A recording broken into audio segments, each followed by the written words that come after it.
I'm on the Acropolis here in Athens, and the Acropolis means high elevation, and it was here where the Parthenon and many other god temples were built by the Greeks back thousands of years before Jesus was born. But behind me is a more recent addition. That's a fortification that was built during World War II. And when the Nazis began to invade Athens, they came up here, of course, and insisted that the flag be removed. The flag keeper at that time, under gunpoint, complied and wrapped himself up in the flag. He was so saddened by it that, in complying to it, he found an alternative that he felt was worthy of the love that he had for his country.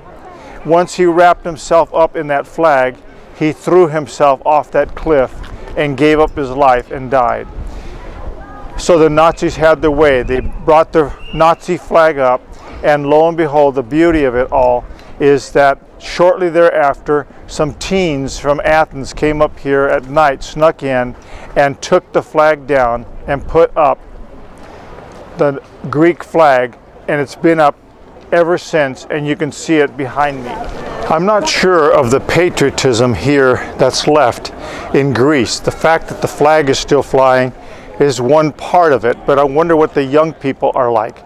If they're anything like I see in the average in America, I'm quite concerned of where patriotism has gone. It seems to be that there's not a love for the country. Now, patriotism, the word patria in land, has to do with papa. A papa, even in Spanish, is father. And patriotism is the love of the land of the fathers.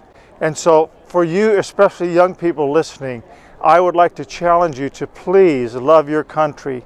It's a gift of God. It's not accidental. You were born where you were born, and the country that God has given to you is a country that is worthy to defend, to love, to cherish, and to honor. And the people, fathers, ancient fathers, going way back, many of them died in World War I, World War II, the Korean War, Desert Storm, Vietnam.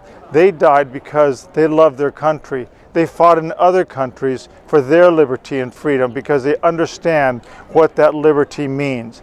And we've lost so much of that. I've been at gaming events like football, where you sing the Star-Spangled Banner, and so many young people are chewing gum, disrespectful, talking to one another during the anthem.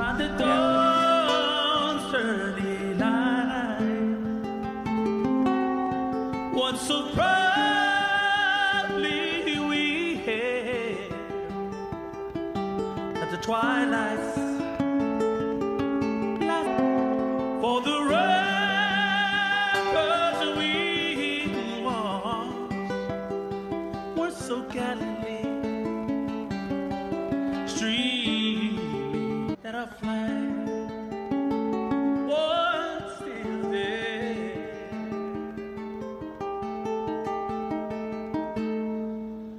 And it's pitiful. When I grew up, we had to be dead serious, stone silent, singing very respectfully with our hand over our heart.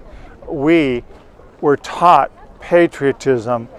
We sang songs like "My Country 'Tis of Thee," "Land of the Noble Free."